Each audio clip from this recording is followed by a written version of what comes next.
جو شخص عبادت کو عادت سمجھ سے کرتے ہیں، اور ایک واقعہ ہے وفی قصص العبر، قصوں میں نا عبرت ہوتی ہے، لیسنز ہوتے ہیں. ایک امام نے نماز پڑھائی اور نماز میں 3 رکعتیں پڑھا کے عصر کی نماز سے سلام پھیر دیا.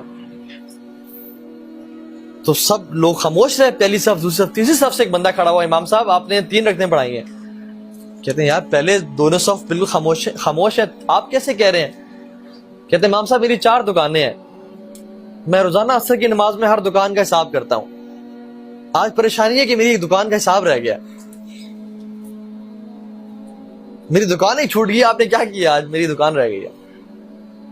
اس بندے کو نماز میں بھی ٹینشن کیا کہ میری ایک دکان کا حساب رہ گیا.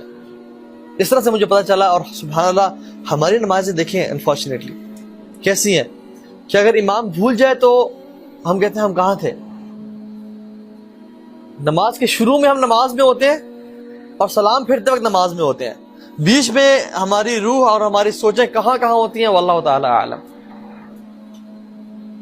کہاں کہاں گھوم پھر کے، کبھی آفس ہوتی ہے، کبھی جاب، کبھی یونیورسٹی، کبھی گیمز میں ہوتی ہے، کبھی سکورز میں ہوتی ہے، کبھی پب جی میں ہوتی ہے، کبھی فورٹ نائٹ میں ہوتی ہے، کبھی یوٹیوب میں ہوتی ہے، کبھی کہاں ہوتی ہے. یہ وہ عبادت ہے جو عادت سمجھ کی جاتی ہے کہ انسان ٹکرے تو مارتا ہے لیکن اس کو مزہ نہیں آتا، اس کی لذت محسوس نہیں ہوتی. اشفاق احمد نے بڑا پیارا کوٹ کہا، میں نے کچھ دن پوسٹ بھی کیا تھا فیس بک پہ، کہ اگر آپ کو عبادت میں سکون، نماز سے سکون نہیں مل رہا نا، تو سکون سے نماز پڑھنا شروع کر دیں، آپ کو نماز میں سکون ملنا شروع ہو جائے گا.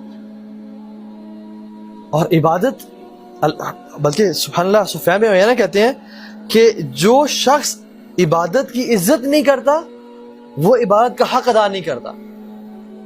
ومن توقیر الصلاۃ ان تأتیها قبل الاقامہ، اور نماز کی عزت کیا ہے کہ اقامت سے پہلے مسجد میں پہنچا جائے. یہ لٹمس ٹیسٹ ہے کہ کیا ہم نماز کی عزت کرتے ہیں، کیا ہم نماز کا حق ادا کرتے ہیں.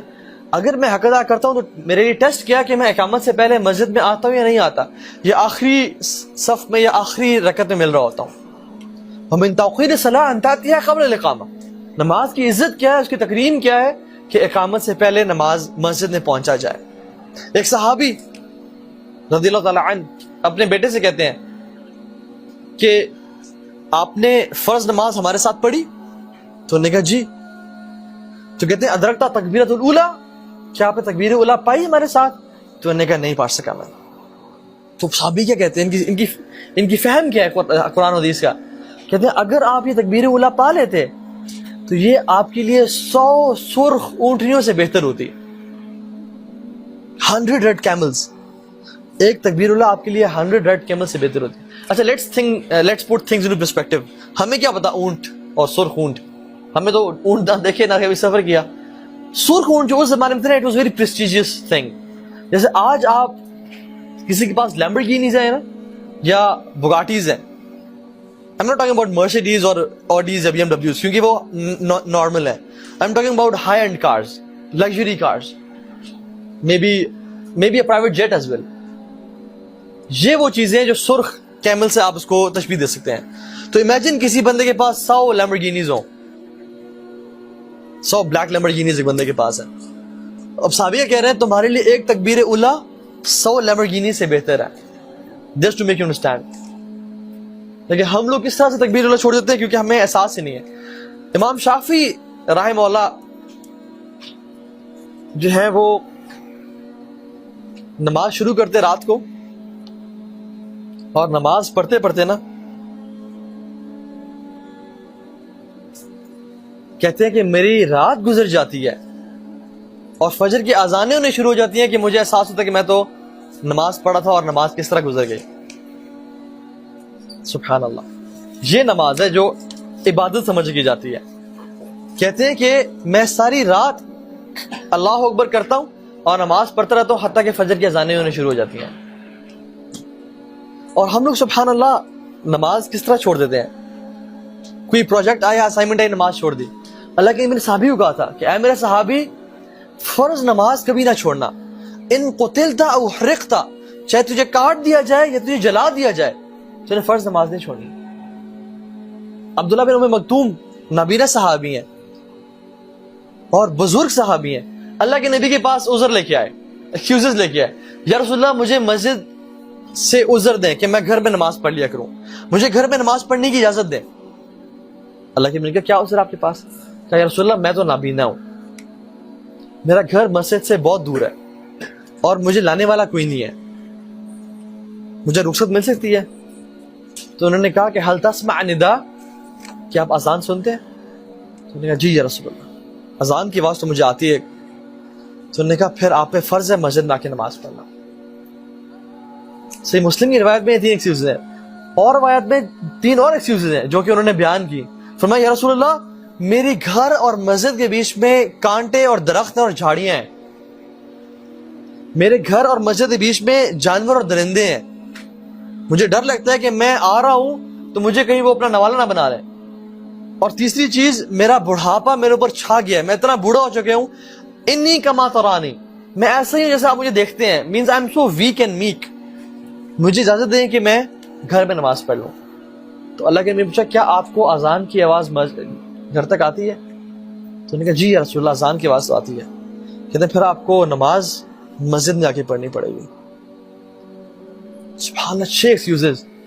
ایک نابینا ہونا, دوسرا گھر مسجد سے دور ہونا, تیسرا لانے والا کوئی نہیں ہے, چوتھا گھر اور مسجد کے بیچ میں جھاڑیاں ہیں اور درخت اور کانٹے ہیں, پانچواں درندے اور جنگلی جانور ہیں, بھیڑی ہوتے تھے اس ٹائم مدینہ میں, ٹھیک ہے, چھٹا بڑھاپا چھا گیا. اللہ کی بھی نے کہا کہ نہیں آپ کو اجازت نہیں ہے گھر میں نماز پڑھنے کی.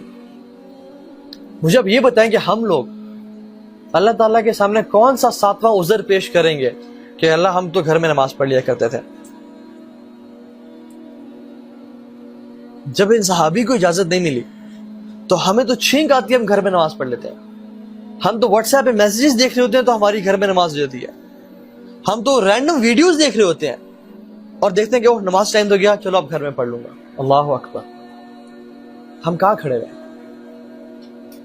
یہ صحابی کو اجازت نہیں ملی, نماز ان کے لیے حکم ہوا کہ گھر میں آ کے پڑھنی ہے آپ نے, اور ہمارا کیا حال ہے؟ سبحان اللہ. This is how important this matter is. اسی طرح سے اللہ کے نبی نے فرمایا صلو کما رأیتمونی اصلی, نماز اس طرح پڑھو جس طرح مجھے پڑھتے ہوئے دیکھتے ہو. آپ کو پتہ ہے شیخ البانی کی وہ ایک حدیث لائے ہیں سلسلۃ الاحادیث صحیحہ میں, اور صحیح اوتھینٹک حدیث ہے. اس کو نا انسان دیکھ کے نا پڑھ کے نا تڑپ جاتا ہے.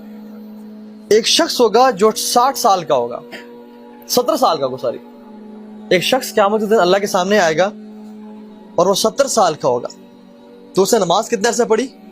60 سال, کیونکہ 10 سال میں عمر نماز فرض ہوتی ہے. اللہ کے نبی نے فرمایا کہ اللہ رب العالمین اس کی ایک نماز بھی قبول نہیں کریں گے, ایک نماز بھی قبول نہیں کریں گے. اور اللہ رب العالمین کون ہے؟ رحمت للعالمین, غفور غفار. ایک نماز قبول نہیں ہوگی. تو صحابہ نے پوچھا رسول اللہ کیوں, کیا وجہ بنی؟ تو کیا بولیں گے؟ لِأَنَّهُ يُتِمُّ رُكُوعَ وَلَا يُتِمُّ سُجُودَ وَيُتِمُّ سُجُودَ وَلَا يُتِمُّ رُكُوعَ. اگر وہ رکوع صحیح کرتا تھا تو سجدہ صحیح نہیں کرتا تھا, اور اگر وہ سجدہ ٹھیک کرتا تھا تو رکوع ٹھیک نہیں کرتا تھا.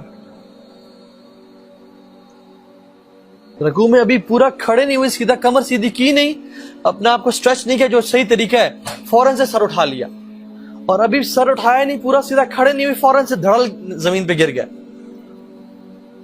یا سجدہ ابھی سجدے سر اٹھایا نہیں, ایسے ہاتھ صرف ٹچ کیا اور دوبارہ واپس نیچے گر گیا, جیسے مرغا ٹھونگے مارتا ہے.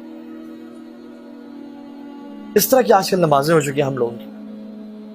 اللہ تعالیٰ ہماری حفاظت کرے. اللہ کے صلو کما رأیتمونی اصلی, نماز اس طرح پڑھو جس طرح مجھے دیکھتے ہوئے پڑھتے ہو. یا رسول اللہ ہم نے تو آپ کو نہیں دیکھا, آپ کیسے پڑھیں؟ بخاری مسلم بھری ہوئی علاقے میں کس طرح نماز پڑھتے تھے, اللہ اکبر کر کے تسلی سے کھڑے ہو جاتے ہیں. اور اللہ کے نبی کا قیام کیسا تھا؟ اللہ اکبر, سورہ فاتحہ پڑھتے, سورہ بقرہ پڑھتے, یہ رات تک قیام اللیل تھا, اس کے بعد سورہ آل عمران پڑھتے. اور صحابی کہتے ہیں کہ اتنا ہی لمبا اللہ کے نبی کا رکوع تھا اور اتنا ہی لمبا اللہ کے نبی کے سجدے تھے. یہ قیام اللیل کی بات کر رہا ہوں. یہ تھی اللہ کے نبی کی نماز. اور ہم تو نماز شروع کرتے ہیں کہ یار میں کدھر ولیعوذ باللہ, کہ جلدی سے میں اس کو سر سے اتاروں اور کسی طرح سے اپنے کام شروع کروں, جیسے یہ بوجھ ہے اور کام اصل چیز ہے. حالانکہ اصل پرابلم